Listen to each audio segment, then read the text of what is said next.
Now, what we will try to do is, we'll try to understand the meaning of every word that is contained in the preamble, which is of some value. Do you understand that? So, what are the valuable words? If you go through the text of the preamble, we start from the very beginning. The words are sovereign, socialist, secular, democratic, republic, then justice, liberty, equality, fraternity, unity, integrity. What does the preamble says?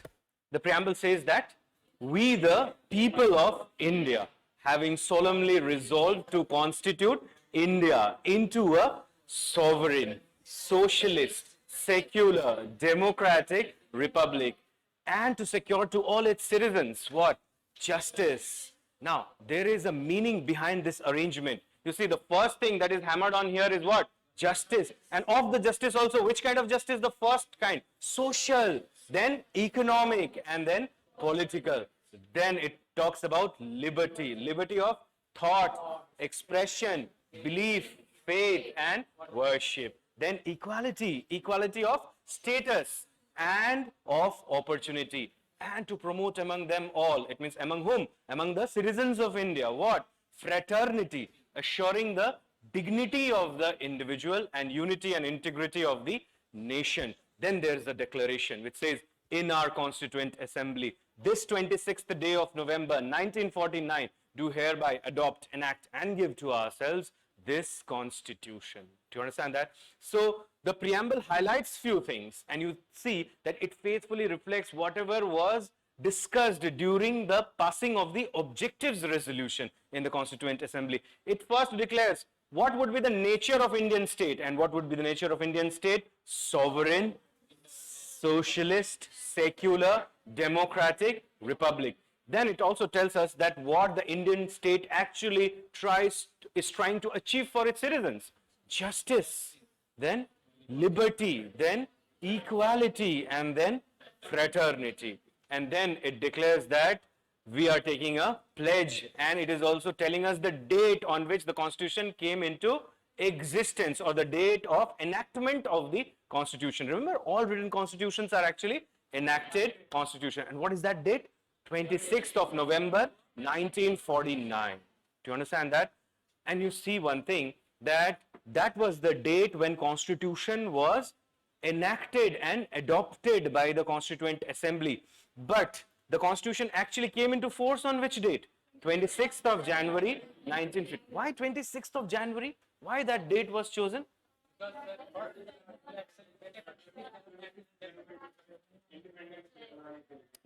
Where did we celebrate that? The first Independence Day in 1929 in the Lahore session of the Indian National Congress, when the motive of the Indian national movement was changed from Swaraj to Purna Swaraj. It means complete independence, right?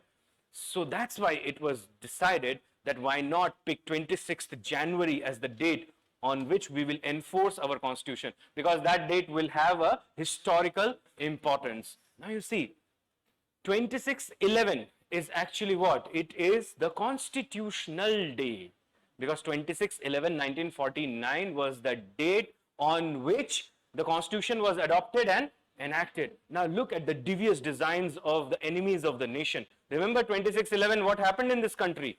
There was an attack on Mumbai, right? And you know that the Taj Mahal Hotel and associated regions, they were attacked. They came under terrorist attack. So it was a direct attack on Indian democracy.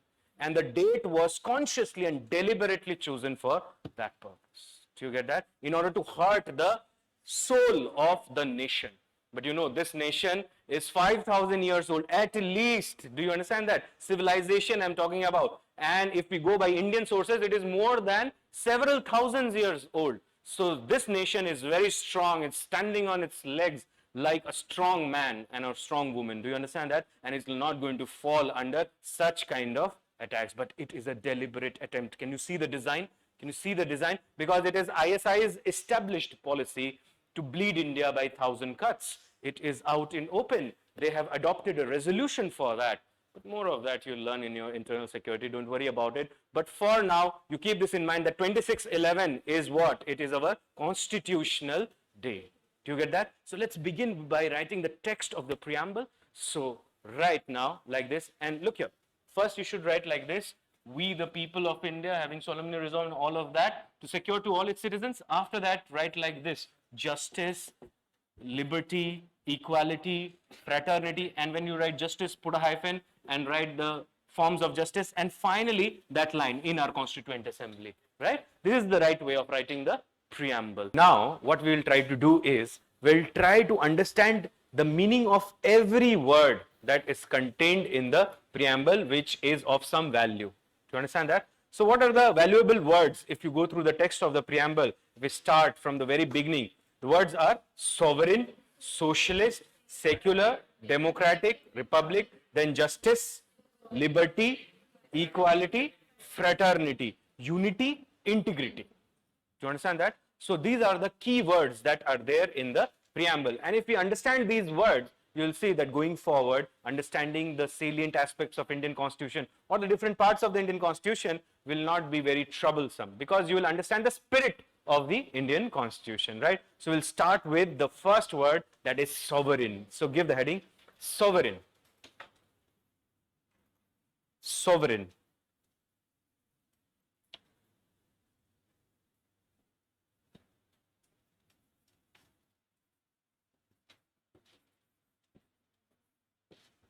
Now, do you recall this word sovereign was also there in the first objective? Remember that? Independent, sovereign, republic, and to draw up for her future governance a constitution. Remember the first objective? Anyhow, so look here. What does this word sovereign means? Sovereign or sovereignty simply means that the country is neither, it is neither a dependency, nor is it a dominion. Now, what does that mean? It is neither a dependency nor a dominion. Dependency means that the country is dependent on some other country and requires its permission to take any action. Like, say, for example, if India today wants to legislate on a particular subject, suppose India wants to legislate or bring a bill in the parliament regarding, say, agricultural reforms or industrial reforms or land reforms or something like that. Do you think that India requires permission from any other country? No, because India is a sovereign state. Do you understand that? If a country is the dependency of some other country, then it would require the permission of that country. Do you understand that? And then comes dominion. Dominion means, or dominion status means, that though the country is functioning autonomously or on its own on most of the matters, but there are some reserved subjects for which it has to acknowledge a ruler who is outside from that country. Or in other words, you can say that the formal head of the country is not in the country but somewhere outside. See, India was asking for dominion status for a long time. Do you understand that? And are you aware about the Nehru report? The Nehru report, it came up when? 1928. And do you know what was happening in 1927? The Simon Commission. In fact, the story starts from 1919, when the Montagu-Chelmsford Report and Government of India Act 1919 was passed. And it was said that after 10 years, an inquiry commission will sit, or a constitutional commission will be created, which will decide about the future constitutional reforms of India. Do you understand that? So this was promised to Indians that in 10 years we will see that whether you people are ready for constitution or not. Do you that? This was the promise made by the British to us. And therefore, technically, the commission should come up when? 1929. Do you understand that? But before that, lot of events happened, like, say, for example, the non-cooperation movement, also the Jallianwala Bagh massacre. Do you understand that? And this was also the time when revolutionary nationalism was gaining pace. The Hindustan Republican Army was formed at that time, right? So Ram Prasad Bismil and all, I hope you are aware about all of them, right? So they all started gaining popular mass support. So the British panicked. So what they did was, they established that constitutional commission prematurely in 1927. In fact, it was a demand of the Indians that a commission should be established, and that commission will then decide the future of constitutional reforms in the country. Do you get that? Because at that time, what was our constitution? Government of India Act 1919. That was our constitution. Do you understand that? But what urged the Indians, or what frustrated the Indians, was that this commission was an all-white commission, and under the chairmanship of Sir John Simon. Do you understand that? And no Indian was given any participation in this commission. So the Indians were frustrated by this, because now our constitutional future will be decided by people who are actually not Indians. And some of them never visited India. For the first time they were coming to India, and they were deciding how India should be governed. So there were massive protests everywhere. Bengal and Punjab became the epicenter of such protests. And during one such protest, the Lion of Punjab, Lala Lajpat Rai, he was protesting, and he was in his ripe age at that moment, right? So he received a lathi blow from one of the policemen, right? And the blow was on his chest, and because of his age at that moment, he succumbed to his injuries. It was Lalaji's death which was avenged by Bhagat Singh and his comrades in the Lahore conspiracy case, for which they were hanged. Do you understand that? On 23rd of March 1931, just after the Gandhi-Irwin Pact. Do you understand that? So look here. So at that time, when this was going on and the Simon Commission, all of that happened, an all-party conference was called.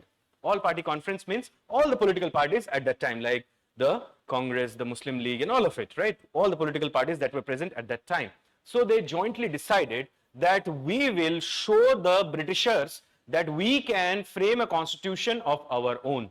Because before that, several governor generals, and one governor general, while making a speech in Calcutta, Lord Linlithgow, he said that Indians are not fit to make their own constitutions. How can these people make their own constitution? And remember that famous dictum, Indians are only fit to be clerks? Because we are always interested in writing. Do you understand that? That's the clerical mindset. They wanted to prepare clerks only, because they wanted not people who would question the authority of the British in India. They wanted people who will just follow orders of the British in India. So anyhow, look here. So this all-party conference created a committee, and that committee was given the charge to frame a constitution of India and show the British that we can also do it for ourselves, right? And that committee was headed by Pandit Motilal Nehru. That's why it came to be known as the Nehru Report. And Nehru Report called for many things. One among them was fundamental rights. They called for fundamental rights on the lines of American Bill of Rights, as it was contained in the American Constitution in the 4th Amendment. But anyhow, you see that one thing that they demanded at that time was dominion status. Dominion status means India will govern everything, but on paper, the head of Indian state would be the Queen or King of England. You understand that? And this was urged the young brigade of the Indian National Congress at that time, and leaders like Subhash Chandra Bose, leaders like Pandit Jawaharlal Nehru, they were very unhappy with the elders in the Congress. And there we see a clear schism between the older leadership of the Congress and the younger leadership of the Congress. But anyhow, a kind of compromise was reached. The brigade which was led by Jawaharlal Nehru and Subhash Chandra Bose, Bose particularly, Bose was very adamant that we do not want this kind of a situation. We want complete independence. Do you understand that? And Nehru was also backing Bose at that time. But the elders in the Congress at that time, they felt that we have reached up to this stage, let's not haste, and let's first get dominion status, then we can think about the complete independence. Do you understand that? So compromise was reached between the old and the young brigade, and the compromise what? The young said, we give you 1 year. In 1 year, try to get dominion status if you can, and they were sure that they are not going to gain. And if you cannot, then in the next plenary session of the Indian National Congress, we will declare it's not Swaraj, but it's our Purna Swaraj. That's our new goal. And in 1929, you know, it was the historic Lahore session of the Indian National Congress when the tricolor was unfurled, and it was declared that from today, India's goal is Purna Swaraj, or complete independence. Well, all of this was modern India. Let's come back to polity, right? So look here, what we are talking about. We are talking about dominion status. So if a country is sovereign, it is neither a dependency nor it is a dominion. It means independent existence of the country. In simple words, when a country is sovereign, it means it is internally supreme. Nothing inside India is above India. Do you understand that? It also means that India is externally free. Sovereignty means external freedom and internal supremacy. Do you understand that? It also means that India can legislate on any subject. If India wants to legislate on agriculture, can it do it? What about industries, manufacturing, whatever you can think of, India can legislate on any subject, and it is not subject to legislation by any other power. It means no other country can make laws for India. Do you understand that? That is the meaning of sovereignty. Do you get it? So India is what? India declared herself what? A sovereign. Till 1956, Pakistan remained a dominion of the British, but India declared herself sovereign on 26th of November 1949. Since then, India became sovereign state. Before that, India was also a dominion of the British. That's why you know that even after independence, can you see that India also adopted that model of Governor General? Because India did not frame her own constitution at that time. And the government that was in place was the interim government. Interim government means it's a take care government. Do you understand that? It's a caretaking government, and once the constitution is ready, obviously that government was dissolved and fresh elections were called. And after that, the first Lok Sabha was constituted. Got it? By the way, Union Legislature is covered under which part? Union Legislature is covered under which part? Part 5 of the Indian Constitution. What else apart from legislature? Executive? Powers of the president. What kind of powers? Legislative powers, Supreme Court, and the CAG. Good.